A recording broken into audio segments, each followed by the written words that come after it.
नमस्कार दोस्तों, आप सभी का smart railway study YouTube channel पर हार्दिक स्वागत है। दोस्तों, आज का दिन हमारे लिए बहुत खास है और ये सब आपकी वजह से मुमकिन हुआ है। दोस्तों, हमारा चैनल अब 1000 सब्सक्राइबर पूरा कर चुका है। यह सफ़र आसान नहीं था, लेकिन आपका सपोर्ट, प्यार, विश्वास ने इसे मुमकिन बना दिया।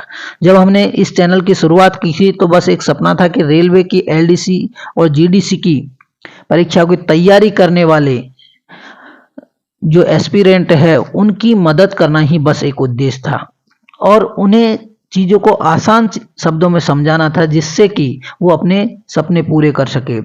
लेकिन दोस्तों, धीरे धीरे आप जुड़ते गए, लाइक, कमेंट और शेयर करते गए, जिससे कि हमारा हौसला बढ़ता रहा और आज यह छोटा सा परिवार 1K सब्सक्राइबर का पड़ाव पूरा कर चुका है। और यह एक सिर्फ संख्या नहीं है दोस्तों, बल्कि आपकी मेहनत और हमारे प्रयासों का प्रमाण है। दोस्तों, जैसा कि आपको पता ही है कि हमने एक नई सीरीज स्टार्ट की थी जिसका ये पार्ट 2 है और उस सीरीज का नाम है important abbreviation asked in railway departmental exam. अगर आप लोगों ने दोस्तों पार्ट 1 नहीं देखा है तो मैं उसकी लिंक इसके डिस्क्रिप्शन में दे दूंगा, जहां से आप पार्ट 1 को जाके देख सकते हैं। उसमें हमने 20 जो मोस्ट इंपॉर्टेंट एब्रीविएशन थे उनके बारे में डिस्कशन किया था। दोस्तों, आपकी एक क्वेरी बहुत ज़्यादा आ रही है कि हमको इसकी पीडीएफ प्रोवाइड कर दी जाए जिससे कि हमको वीडियो बार बार देखना नहीं पड़े। इसी प्रकरण में हमने एक छोटा सा कदम उठाया है कि हमने एक टेलीग्राम चैनल बना दिया है। वहां से आप जाकर इसकी पीडीएफ डाउनलोड कर सकते हैं और भी यही नहीं कि ये पर्टिकुलर जो वीडियो है उसकी पीडीएफ आपको मिलती है। वहाँ पे बहुत सारी पीडीएफ हमने अपलोड कर दी है जिससे कि आपको परीक्षा की जो तैयारी आप कर रहे हैं उसमें बहुत सहायता मिलेगी। दोस्तों, ज़्यादा टाइम नहीं लेते हुए वीडियो की शुरुआत करते हैं और देखते हैं एब्रीविएशन को। हमने एक एब्रीविएशन में आपसे पूछा था कि आप जो उसका कमेंट में आंसर दे, तो कुछ लोगों ने जो आंसर दिया एकदम करेक्ट आंसर था। NTKM जो हमने पूछा था, what is the full form of NTKM, इसका जो फुल फॉर्म होता है नेट टन किलोमीटर। दोस्तों, जो 22 नंबर की जो फुल फॉर्म है GTKM, ये NTKM से बिल्कुल रिलेटेड है। यहाँ N की जगह G है, G for gross, N for net होता है, तो G फॉर ग्रॉस हो जाएगा, तो GTKM की फुल फॉर्म हो जाएगी ग्रॉस टन किलोमीटर। और 23 नंबर की जो फुल फॉर्म है वो बहुत इंपॉर्टेंट फुल फॉर्म है। ये अभी फिलहाल पिछली ही जो एग्जाम हुई थी CBD की, LDC की, नायर ने जो करवाई थी, उसमें पूछी गई है। और RO को यहाँ पे रोलिंग से डिनोट किया गया है, A for asset, M for management और S फॉर सिस्टम। तो रोम्स की full form rolling asset management system, तो इसको आपको याद रखना है दोस्तों। और 24 नंबर की फुल फॉर्म है ICMS, integrated coaching management system. दोस्तों, ये जो ICM है इसके बारे में आपको थोड़ा सा बताना चाहूँगा। ICMS है, इस पे हम ट्रेन जो भी हमारी चल रही है उसकी मॉनिटरिंग करते हैं, अनयूजुअल जो हो रहे हैं उसकी मॉनिटरिंग करते हैं। और सबसे बड़ा फायदा इसका, जो बहुत सारी मीटिंग्स आजकल होती है, उस मीटिंग्स में होता क्या है कि आपको डेटा की ज़रूरत होती है कि कंपेरिजन के लिए पिछले साल कितने अनयूजुअल हुए और इस साल कितने अनयूजुअल हुए, उसको भी इसमें बताया गया है ICMS में। इसमें और इसका एक और बड़ा बेनिफिट ये है कि आप अपना ही नहीं, दूसरे डिवीजन और दूसरा डिवीजन ही नहीं, आप इंडियन रेलवे के 17 जोन्स जो हैं उसका सबका डेटा एक साथ आप इसमें देख सकते हैं और कंपैरिजन कर सकते हैं कि आपकी जो परफॉर्मेंस है वो किस लेवल पर है। तो देखते हैं अगली फुल फॉर्म 25 नंबर पे कोइस, ये कोचिंग से रिलेटेड। C फॉर कोचिंग, जैसे वहां पर फोइस थी फ्राइट में, यहाँ पे कोइस COIS। FOIS की थी फ्राइट ऑपरेशन इंफॉर्मेशन सिस्टम, तो COIS की हो जाएगी कोचिंग ऑपरेशंस इंफॉर्मेशन सिस्टम। और 26 नंबर की जो फुल फॉर्म है CMM, coach maintenance management system. इसी प्रकार एक फुल फॉर्म हमने वहां पे दी थी 26, वहां पर एक फुल फॉर्म हमने पूछी थी पिछली वीडियो में, बताई थी FMM। दोस्तों, FMM का था freight maintenance management system, freight maintenance management. इतना ही दिया जाएगा, S लगा दिया जाए तो फ्राइट मेंटेनेंस मैनेजमेंट सिस्टम हो जाएगा। लेकिन किसी ने भी अभी तक मैंने कोई कमेंट नहीं देखा जिसमें ये उसको गलत बताया हो। लेकिन एक्चुअली में वहां पे जो FMM की जो फुल फॉर्म है उसमें लिख गया था कि फ्लाइट मैनेजमेंट सिस्टम। जबकि मेंटेनेंस और टाइपिंग मिस्टेक रह गई थी तो आप उसको करेक्ट कर ले। एफएमएम का फुल फॉर्म होता है फ्लाइट मेंटेनेंस मैनेजमेंट। अगली जो यही तो हमने ओपन लाइन की बात कर ली। और अगर हम बात करें वर्कशॉप की, वर्कशॉप में किस तरह से मॉनिटरिंग की जाती है, तो वहां उसके लिए वाइज बना रखा है WISC। तो इसकी फुल फॉर्म होती है वर्कशॉप इंफॉर्मेशन सिस्टम। दोस्तों इसी प्रकरण में हम 28 नंबर की फुल फॉर्म देख लेते हैं। ARMB accident relief medical van, और ARME अगर दी जाए तो accident relief medical equipment van. तो इस तरीके से 30 नंबर की जो फुल फॉर्म दे रखी है स्पार्ट। दोस्तों SPART, S for self, P for propelled. यहाँ पे जो प्रोपल्ड है ये आपको याद रखना बहुत इंपॉर्टेंट है, क्योंकि बाकी ART का तो आपको पता ही है, एक्सीडेंट रिलीफ ट्रेन।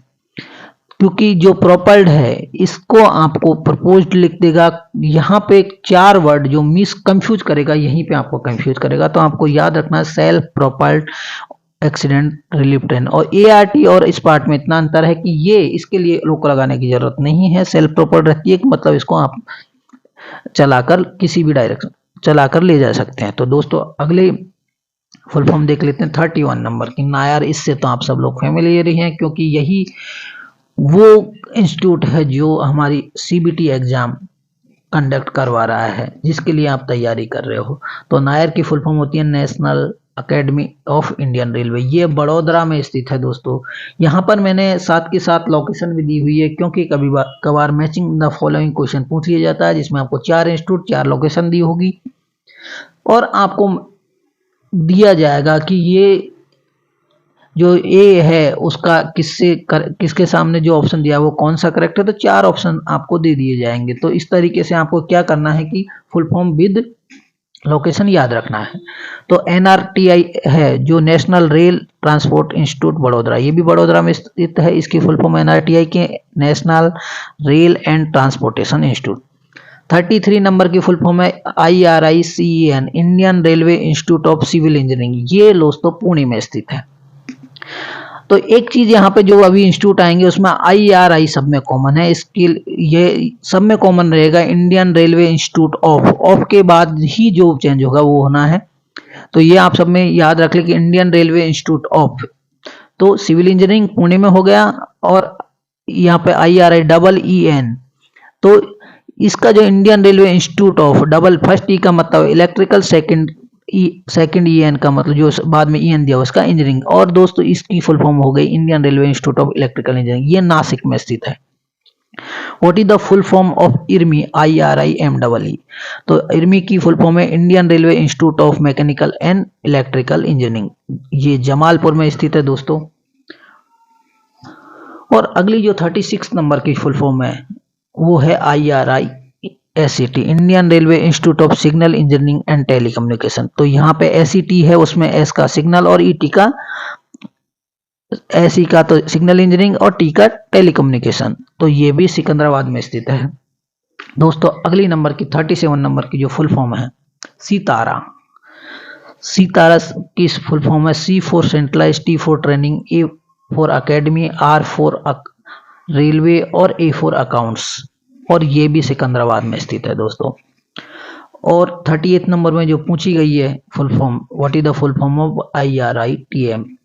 तो IRI की तो हमको पता ही, Indian railway institute of, T for transportation और M फॉर मैनेजमेंट। ये लखनऊ में स्थित है दोस्तों। What is the full form of JRRPFA? तो इसमें आपको एक चीज ध्यान रखनी है कि जो JR है उसके बाद वाला RPF है उसका फुल फॉर्म होता है रेलवे प्रोटेक्शन फोर्स, आप जानते भी हैं। तो इससे आप इसको पहचान लें कि JR का है जगजीवन राम, RPF का railway protection force, A for academy, और ये लखनऊ में स्थित है दोस्तों। एक और फुल फॉर्म आपके लिए इसमें दी हुई है, what is the full form of core? CORE Central Organisation for Railway Electrification. ये इसकी फुल फॉर्म है दोस्तों। एक बार से मैं आपको जल्दी से रिपीट करवा देता हूँ। जो नायर है वो बड़ोदरा में स्थित है, NRTI है वो बड़ोदरा में। तो 2 इंस्टीट्यूट हो गए बड़ोदरा में, नायर और NRTI। IRICN पुणे में, और IRIEEN जो इलेक्ट्रिकल है वो हो गए नासिक में। इंजीनियरिंग हो गई पुणे में, इलेक्ट्रिकल हो गई नासिक में। और जो IRMI है वो जमालपुर में, आपको पता ही है। और 2 इंस्टीट्यूट बचे हैं, सिग्नल और सिग्नल और अकाउंट्स के दोनों कहाँ पर है, सिकंदराबाद में। और जो हमारा आरपीएफ है उसका आरपीएफ का लखनऊ में है, और जो ट्रांसपोर्टेशन है उसका भी लखनऊ में है। दोस्तों ये 41 नंबर की एक फुल फॉर्म आई गॉट, बहुत ही ट्रेंड वाला ये प्रश्न रहेगा। मेरे हिसाब से ये किसी न किसी एग्जाम में पूछा जाना चाहिए। तो मैं आशा करता हूं कि इसको आप कमेंट्स में इसका आंसर देंगे, क्योंकि अगर आप इस आई गॉट को जब सर्च करेंगे तो इसके साथ वाली इन्फॉर्मेशन भी आप जान लेंगे, जिससे कि वो आने वाली एग्जाम है उसके लिए आपके लिए इम्पोर्टेंट हो जाएगा। मैं तो ये कहता हूं कि जितनी भी यहाँ पे जो फुल फॉर्म दी है उसको आप एक बार गूगल में जाके जरूर सर्च कर ले, जिससे कि आप उसके जो रिलेटेड कुछ इन्फॉर्मेशन है वो आपको मिल जाएगी। दोस्तों आशा करता हूं कि इस वीडियो में जो दी गई जानकारी है वो आपको अच्छी लगी होगी और आपकी जो तैयारी है उसको और बेहतर बना देगी। दोस्तों एक बार फिर से आप सभी का तहे दिल से धन्यवाद। अगर आपको वीडियो अच्छी लगी हो तो वीडियो को शेयर, चैनल को सब्सक्राइब करना ना भूले, जिससे कि आपके लिए हम और अच्छी वीडियो ला सके। Thanks for watching.